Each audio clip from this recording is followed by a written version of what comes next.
pretty much went to plan tonight. The way our partnership built was outstanding. So it was good fun out there, and I'm really happy to get that result.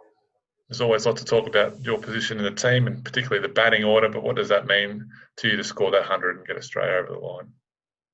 Yeah, I just think to be in a match-winning partnership with Alex there, I think whenever your team's in trouble, I feel like I've always batted better for Australia when we've been in a bit of trouble, and to be able to get us through that and get us to a position where we could win the game was really pleasing, and something that myself and Alex, we were really focused out there. We had a really good idea of what we were trying to do as far as keeping the balls and the runs pretty close, and just try and take it as deep as possible. And we knew coming to the last 10, we'd be able to get a few more twos with the field going out a little bit, with another fielder going out. So we thought if we could keep it under 8s or 9s for the last 10, we thought we'd be a real red hot chance.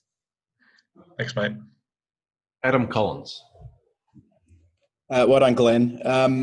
What does this mean to you, not just personally, but as far as the team as well, being able to knock off the world champions on home soil for the first time in 5 years? And I guess from a personal perspective, being able to deliver on a pretty big stage in terms of a big series-defining performance. Yeah, it was amazing. It was, I suppose, coming at 5 for 70, it's probably hit or bust at that stage. I think if you lose another wicket in the next, 5 or 10 overs, it's pretty hard to expect the bowlers to do the job with the bat. But I think once we started to build that partnership and took a couple of risks early, got away with them, and was able to sort of ride with that momentum going forward. And I suppose just having heaps of trust, I suppose, in my own technique, and having trust in my partner at the other end. Myself and Alex have had some good partnerships over the last few years, and really enjoyed being with him at the other end. And for that to, I suppose, just grow into a really big partnership and get us to a point where Starkey and Camo could get us over the line at the end was pretty awesome. And just as far as the confidence for this team as you build, I mean, they say World Cups aren't won in 6 weeks, they won over 4 years. I mean, the idea of early in this cycle taking down, the world champs, that must be a very big, important stepping stone. Yeah, massive. And I think we saw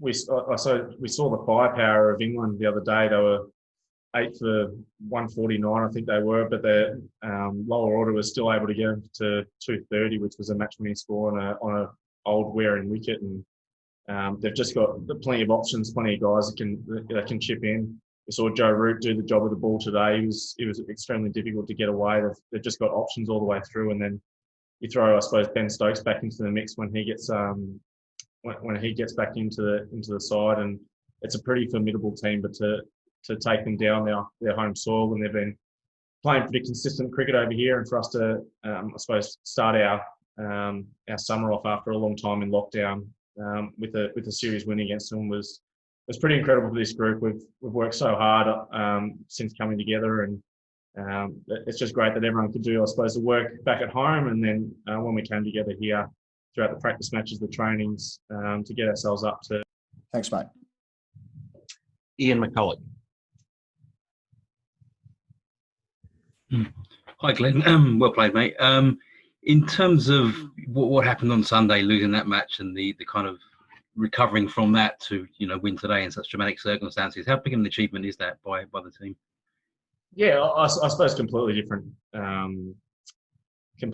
situations. I think you saw once there was an opening at one end. For both sides, it seemed to be difficult for the new batter to start, and I think we talked about it in the